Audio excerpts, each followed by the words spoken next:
안녕하세요, 마스터 최입니다. 오늘은 이 물구나무 섰을 때 손바닥 어떻게 짚어야 되는지 많이 궁금하셨죠? 이 그립법에 대해서 어디서도 볼 수 없었던 디테일한 내용들을 채워서 꼼꼼하게 알려드리도록 하겠습니다. 특히 이번 내용으로 100% 성능을 활용하려면 내 손목을 어떻게 활용해야 되는지 알게 되시는 데 도움이 될 거고요. 물구나무뿐만 아니라 이 바닥을 짚는 많은 운동들에서 이 그립법이 사용이 될 것입니다. 마스터 채와 함께 이 장인비법서 시작해 보도록 하겠습니다. 가시죠.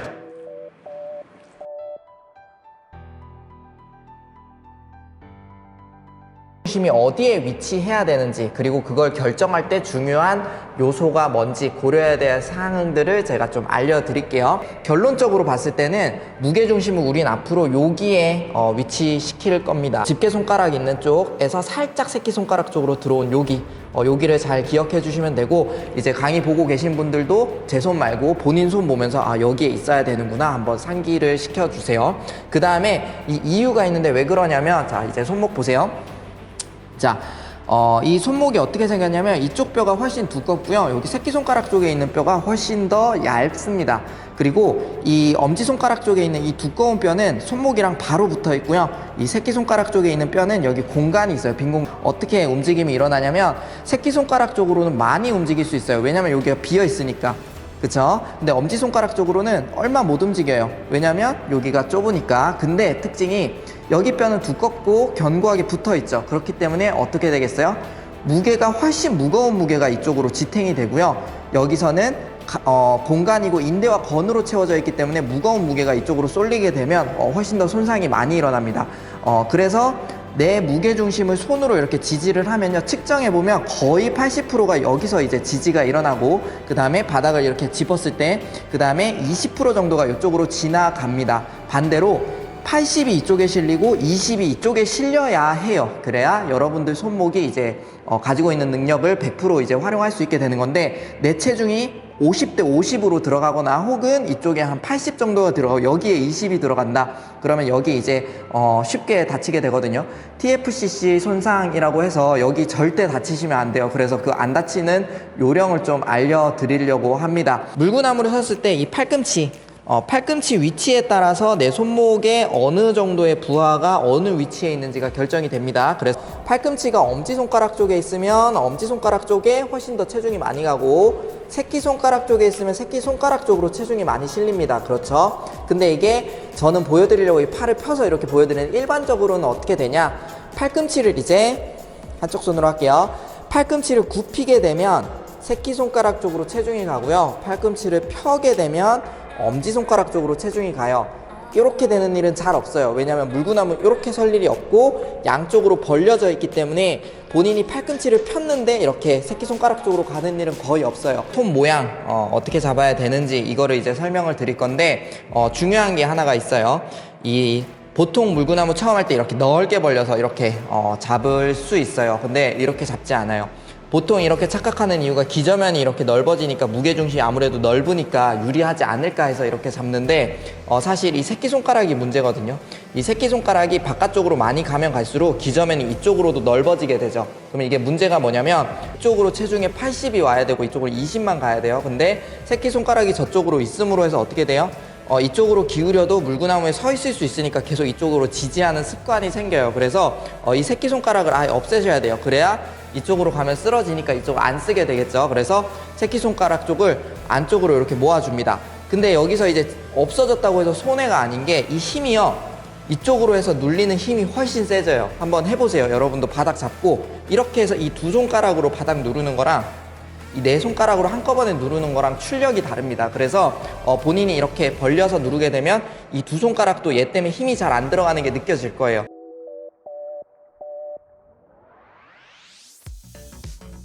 이쪽 축으로 해서 무게중심을 어떻게 써야 되는지를 설명을 드리고 왜 꼭 그렇게 해야 되는지 설명을 드릴 건데요. 자, 일단 장단점을 한번 이해해 볼게요. 무게중심을요, 이 손목 근처에 여기다가 두라고 배우게 되면 사실은 체력 소모는 제일 적어요. 왜냐면 아무런 이 손에 힘 없이도 이 손목을 그냥 딱 눌러만 놓기만 하면은 버틸 수 있으니까. 근데 우리는 무게중심을 여기다 둘 겁니다. 그럼 단점이 있어요. 그게 뭐냐면 우리가 바닥을 이렇게 잡고 누르고 있어야 돼요. 안 넘어가기 위해서 잡고 있어야 이 무게를 유지할 수가 있어요. 그런데도 불구하고 여기다가 두는 이유가 있어요. 특히 초반에 보세요. 자, 무게중심을 여기다가 두게 되면 체력 소모는 적겠지만 기저면을 너무 일찍 벗어나 버립니다. 그러니까 여기에 두게 되면 이만큼의 이 물리적 거리가 생기기 때문에 내 무게가 이쪽으로 쏠리는 동안 다시 보정할 수 있는 기회가 생겨요. 이만큼. 넘어갈 때도 마찬가지. 넘어가게 되면 이만큼의 기회를 얻습니다. 근데 여기에 무게중심을 위치시키면요, 내가 조금만 실수를 해도 그대로 바닥으로 떨어집니다. 그래서 보정할 수 있는 시간이 훨씬 더 적어요. 물리적인 이 시간이 훨씬 적어집니다. 그래서 무게중심을 여기다가 둬요. 근데 아까 전에 말씀드렸다시피 여기가 체력 소모가 제일 적거든요. 그래서 여러분들이 상급자가 되면 어떤 이제 행동을 하게 되냐면, 내가 무게중심을 여기다 뒀다가 나중에는 일부러 여기서 쉬어요. 그러다가 다시 이쪽으로 돌아옵니다. 뭐 이런 식으로 결정을 할 수가 있는데, 초반에 당연히 이게 안 되겠죠. 그래서 여러분들의 무게중심은 초반에 여기다 라고 해서 결정적으로 배우게 되는데, 나중에는 이 장단점을 활용해서 본인이 계속 이동을 하게 됩니다. 정말 이걸로 얘기해야 될 것 같네요. 이번 거 같은 경우에는 이제 현장에서 용어가 제대로 정리가 안 되어 있습니다. 하지만 공통적으로 액티브 그립이라는 표현이 저는 제일 마음에 들고, 현장에서 이제 꽤 수준 있는 사람들이 이 액티브 그립이라고 부르고 있어요. 보세요. 자, 이제부터 물구나무를 설 때 손바닥을 이렇게 가지런히 내려놓는 게 아니에요. 저는 이런 표현을 즐겨 쓰곤 하는데, 여러분 바닥 짚을 때 손바닥 이렇게 예쁘게 그냥 내려놓지 마세요. 잡으세요, 바닥을. 이렇게 말씀드리거든요. 그래서 이게 액티브 그립이 되는 건데, 보세요. 여러분들이 이렇게 손바닥을 쭉 펼친 다음에 이렇게 잡으면 손가락에 있는 많은 관절들이 없어진 상태입니다. 근데 이렇게 굽혀서 이 관절들을 세워서 여기에 공간을 만듭니다. 공간. 자, 손가락을 세워서 이렇게 관절을 하나라도 더 만들면 이제 내 움직임에 따라서 이 관절은 되게 많은 움직임들을 만들어냅니다. 카메라로 보니까 좀 이상하네요. 이렇게 움직이니까 꿈틀꿈틀하는 것 같은데, 한바닥을 짚고서 지금 똑같은 걸 하고 있는데 움직임이 훨씬 적죠. 다시.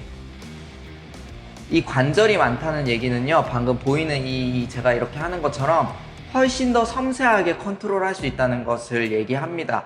그렇기 때문에 이렇게 짚혀져 있지 않고 이렇게 세워서 잡는 거예요. 우리가 이거를 이제 공통된 이름은 없는데요, 액티브 그립이라고 합시다. 자, 이번 편에서는 물구나무에서 우리 그립법 어떻게 해야 되는지 하나씩 저랑 같이 알아봤습니다. 재밌으셨나요? 저도 너무 즐거웠습니다.